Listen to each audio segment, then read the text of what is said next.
नमस्कार दोस्तों, मैं हूं आद्य संगत त्रिपाठी और मेरे चैनल पर आपका स्वागत है। तो जैसा कि आप जानते हैं, माननीय सुप्रीम कोर्ट ने मणिपुर पर जो रुख अपनाया हुआ है उस पर हम चर्चा कर रहे हैं। और मणिपुर में जो दो समुदायों के बीच में आरक्षण को लेकर के एक विवाद पैदा हुआ था 3 महीना पहले, वो हाई कोर्ट के एक निर्णय के अनुसार मैतेई समुदाय को जो आरक्षण दी गई थी उसे यद्यपि सुप्रीम कोर्ट ने निरस्त कर दिया था। और आप सभी जानते हैं कि मणिपुर में दो प्रमुख समुदायों के बीच में जो विवाद चल रहा है और जिससे 3 महीने से अशांत है। हमारा मणिपुर जो हमारे देश का एक हिस्सा है, अभिन्न अंग है, और उसके लिए जब वहाँ पर होने वाली घटनाओं पर वहाँ की पुलिस, वहाँ की सरकार ने संज्ञान नहीं लिया और बहुत ही विभत्स और दर्दनाक वीडियो जब सामने आया तो सुप्रीम कोर्ट ने स्वयं संज्ञान लेकर के उस पर कार्रवाई शुरू की। तो कार्रवाई शुरू की, उसमें केंद्र सरकार को काफ़ी समय दिया गया, राज्य सरकारों को समय दिया गया और उन्होंने अपनी अपनी रिपोर्टें माननीय उच्चतम न्यायालय में प्रस्तुत की। कल जब सुनवाई हो रही थी तो 3 न्यायाधीशों की पीठ, जिसमें एक तो खुद चीफ जस्टिस चंद्रचूड़ साहब, दूसरे जस्टिस पारदीवाला और तीसरे जस्टिस मनोज मिश्रा साहब, इन 3 जस्टिसों की पीठ ने सुनवाई कल प्रारंभ की। और स्टेटस रिपोर्ट को देख करके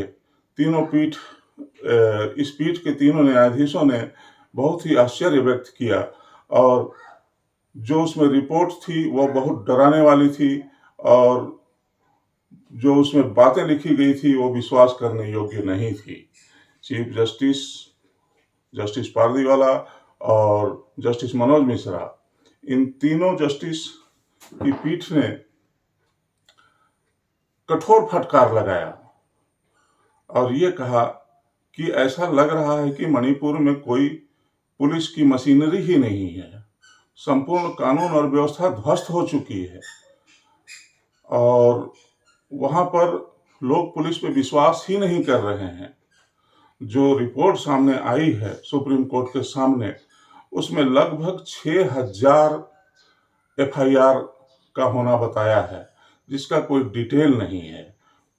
माननीय उच्चतम न्यायालय ने, चीफ जस्टिस साहब ने, चंद्रचूड़ साहब ने ये पूछा, हमारे सॉलिसिटर जनरल तुषार मेहता साहब राज्य की ओर से पैरवी कर रहे थे और उनसे पूछा कि इन 6000 FIR में कितने FIR हत्या के हैं, कितने लूट के हैं, कितने बलात्कार के हैं, कितने आगजनी के हैं और कितने अन्य मामलों के हैं, इसका डिटेल इसमें दीजिए।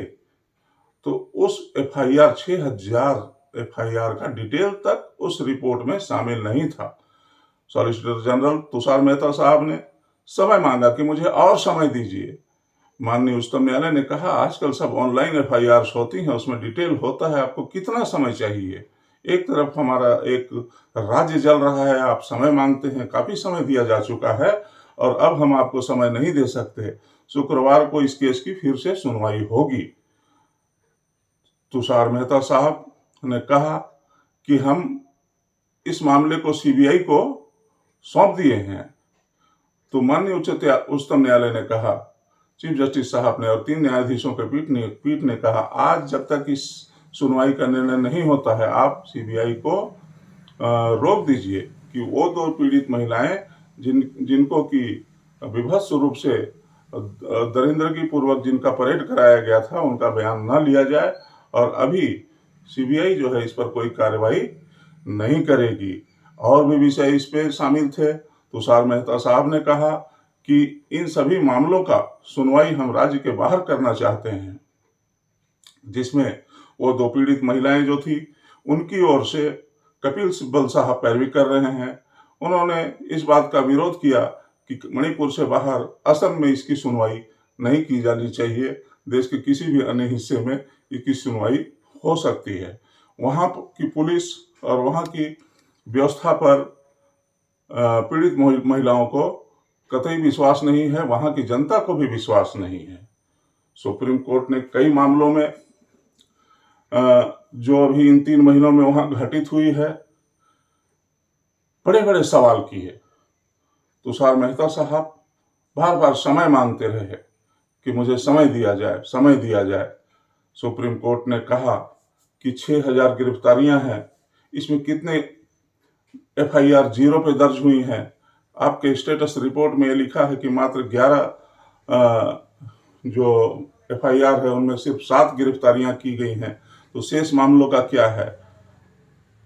इन सब बातों को सोचते हुए माननीय सुप्रीम कोर्ट ने डीजीपी मणिपुर, जो पुलिस के सबसे ऊपर के अधिकारी होते हैं, बड़े अधिकारी हैं, उनके ऊपर भी बहुत नाराजगी व्यक्त की। उन्होंने कहा कि डीजीपी साहब, आपने 3 महीने में क्या किया, कितनी बैठकें ली, पुलिस आपकी क्या कर रही थी।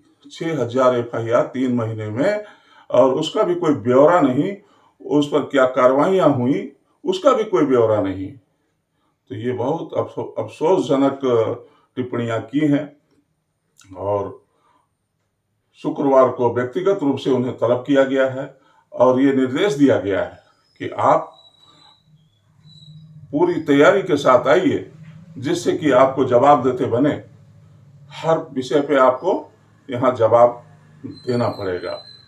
माननीय सुप्रीम कोर्ट ने इस 3 महीने के कार्यकाल में जितने भी अपराध घटित हुए हैं, उसकी जांच के लिए महिला न्यायाधीशों की या पुरुष न्यायाधीशों के साथ मिल करके एक कमेटी बनाने का भी विचार कर रही है, और संभवतः वो वहाँ के जो पुनर्वास में जो व्यक्ति रह रहे हैं और जिनका कि न्याय पाने में उनको मदद दी जा सके, उनको 161 का बयान दिलाने में मदद हो सके, उनको 164 का बयान दिलाने में मदद हो सके, ऐसे कामों के लिए और न्याय की रक्षा के लिए कमेटी बनाने का विचार कर रही है। ये बातें कल की सुप्रीम कोर्ट की सुनवाई में हुई हैं, और चूंकि हम लोग विधि के क्षेत्र से जुड़े हुए हैं, और एक मणिपुर की घटना पर जिस पर हमने कल चर्चा शुरू किया था, कल हमने एक वीडियो इस पर जारी किया था, और आज फिर से कल जो कार्रवाइयाँ हुई हैं सुप्रीम कोर्ट की, उस पर हम आज चर्चा कर रहे हैं। इस पे एक एसआईटी गठन की मांग, वो जो 2 पीड़ित महिलाएं हैं और जो अन्य महिलाएं हैं और वहाँ की जो लोग हैं, पीड़ित लोग हैं, वो गठित करने की मांग सुप्रीम कोर्ट से कर रहे हैं, जिस पर माननीय सुप्रीम कोर्ट विचार भी कर रही है। वहाँ के लोगों का कहना है कि उन्हें सीबीआई पर भरोसा नहीं है, इसलिए संभवतः इसमें बहुत जल्द ही माननीय सुप्रीम कोर्ट जो है एसआईटी एक बनाएगी, जो कि समस्त एफआईआर का जांच करेगी।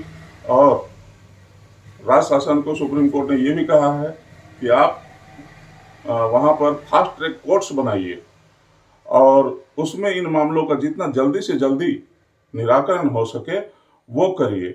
इसके साथ ही ये जो कमेटियां होंगी, वो जो मजिस्ट्रेट होंगे, ऐसे लोग जिनके की माता पिता उस दंगे में, उस बलवा में और उस अपराध में मर चुके हैं, पीड़ित बालिकाएं हैं 21 साल की, जिन्हें कि पुलिस के ऊपर विश्वास नहीं है, वो अपना 161 तक का बयान जो है पुलिस में जाकर के किस तरीके से देंगी, या कोर्ट में जाकर के 164 का बयान किस तरीके से देंगी। ये बहुत सारे प्रश्न और बहुत सारे सवाल खड़ा किए हैं, जो कि ये बताती हैं कि वास्तव में मणिपुर में कानून और व्यवस्था नाम की चीज नहीं है। सुप्रीम कोर्ट ने स्पष्ट रूप से कहा कि ध्वस्त हो चुकी हैं, कोई मशीनरी ही नहीं है, ऐसा लगता है। तो अब शुक्रवार को आगे की सुनवाई होगी। शुक्रवार को जो सुनवाई होगी उसकी डिटेल मैं आपको दूंगा। आज के लिए इतना ही। जय हिंद, जय भारत। मैं आद्याशंकर त्रिपाठी। मेरे इस चैनल को इसी नाम से है। सब्सक्राइब करें, लाइक करें, शेयर करें। जय हिंद।